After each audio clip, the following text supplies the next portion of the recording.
প্রিয় দর্শক, আমি এই মুহূর্তে উপস্থিত আছি মামুদনগর ইউনিয়নের ৩ নং ওয়ার্ডে আমাদের শ্রদ্ধেয় বড় ভাই রাজিবুল ইসলাম রাজীবের সাথে মামুদনগর ইউনিয়ন যুবদল। তো রাজীব ভাই, আমরা আসছি আপনার সাথে কিছু কথা বলার জন্য। আমরা একটু খবর নিতে আসছি যে নাগরপুর দেলদুয়ারের বর্তমানের পরিস্থিতি বিষয়ে যদি একটু কিছু বলতেন আমাদের। বিসমিল্লাহির রহমানির রহিম।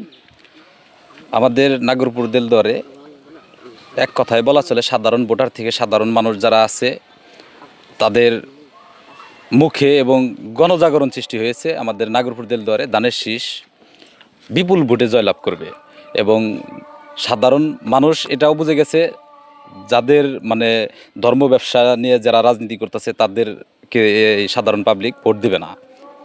তাদের মুখোশ অলরেডি সাধারণ পাবলিক বুঝে গেছে। সেই জন্যে ন্যায়ের প্রতীক, ইনসাফের প্রতীক, উন্নয়নের প্রতীক ধানের শীষ আমাদের টাঙ্গাইল ৬ নাগরপুর দেলদুয়ারে বাংলাদেশ জাতীয়তাবাদী দল বিএনপি মনোনীত রবিউল আল্লাহ লাবলু ভাই বিপুল ভোটে জয়লাভ করবে ইনশাল্লাহ আগামীকাল ইনশাল্লাহ। তো ভাই, আপনার কাছে আমার আরেকটি প্রশ্ন, যে আপনাদের বিএনপি থেকে মনোনীত প্রার্থী রবিউল লাবলু ভাই, সে মনোনয়ন পাইছে, সে যদি এমপি হয় আগামীতে, তো আমাদের নাগরপুর দেলদুয়ারের জনগণের জন্য আমরা কতটুকু আশা করতে পারি?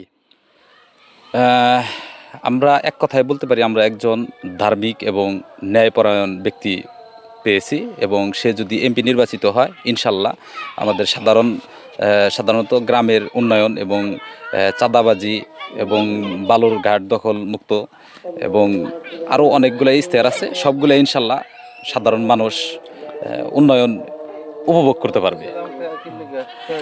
যাই হোক, প্রিয় দর্শক, আমি মামুদনগর ইউনিয়নের ৩ নং ওয়ার্ডের উপস্থিত থাকার পরেও মামুদনগর ইউনিয়ন যুব দলের যুগ্ম আহ্বায়ক রাজিবুল ইসলাম রাজীব ভাইয়ের সাথে কথা বললাম। তাদের নাগরপুর দেলদুয়ার নিয়ে যে আশা আকাঙ্ক্ষা, এখানে দেখা যাচ্ছে তাদের কথা অনুযায়ী ধানের শীষ বিপুল ভোটে জয় হবেন। তো আপনারা পরবর্তীতে পার্ট দেখার জন্য চোখ রাখুন আমাদের চ্যানেল বললাম না।